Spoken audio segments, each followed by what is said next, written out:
Imagine you are suddenly transported back in time to the city of Stalingrad. In the winter of 1942, the first thing that hits you isn't the sound of gunfire or even the sight of the enemy, but the cold. It cuts through your uniform instantly. A dry, biting cold that burns your lungs with every breath and turns the inside of your nose to ice. Then comes the smell. A thick, suffocating mix of smoke, burned metal, rotting food, and something worse you try not to identify. The city around you is gone. Not damaged, gone. Buildings are shattered into skeletal remains of brick and steel. Entire streets have collapsed into piles of rubble. Nothing is whole. Nothing is untouched. You take a step forward, and your boot crunches through frozen debris. Glass, brick, ash.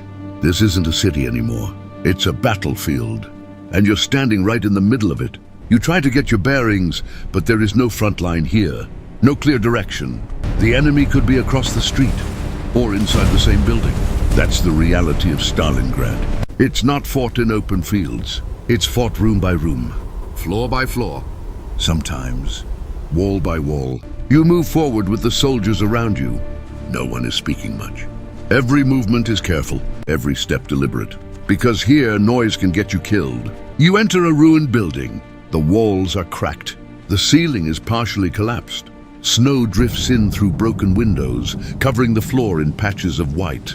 It looks abandoned, but you know better. A sudden burst of gunfire erupts from somewhere inside, loud, close, echoing off the walls. You freeze, your heart slams against your chest as the sound bounces through the building, making it impossible to tell exactly where it came from. Someone yells.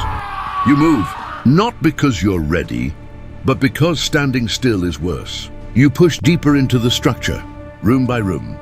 Every doorway is a gamble. You swing your weapon toward each opening, expecting something, anything to be there. Sometimes there is, sometimes there isn't, but you never know which until it's too late. Time starts to lose meaning. Minutes stretch. Hours blur. You haven't stopped moving, but you don't feel in control. You're reacting. Listening, trying to stay alive. Outside, artillery begins to fall. A deep, distant thump, followed by an explosion that shakes the entire building. Dust falls from the ceiling, then another, closer this time, and another. Soon the air is filled with a constant rhythm of impacts, each one sending shockwaves through the ground beneath your feet. You realize quickly, there is no safe place, not inside, not outside. You crouch behind a broken wall, trying to steady your breathing. Your hands are shaking, not from fear alone, but from the cold. Your fingers are stiff, slow. Even gripping your weapon takes effort now. You try to flex them, but the feeling barely returns. This isn't just discomfort.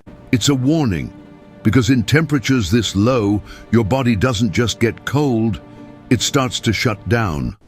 You reach into your coat, your fingers barely move. You pull out a piece of black bread, slightly thawed from your body heat, but still hard. You try to bite it. Your teeth press in, just enough to break the surface. It hurts, but it's something. You lower your rifle and slam the bread against the stock. A crack, you break off a piece, small, uneven. You chew slowly. Your jaw aches with every bite, but you don't stop. Next to you, a soldier crouches low. He tilts his mess tin. A thin, watery soup slides inside.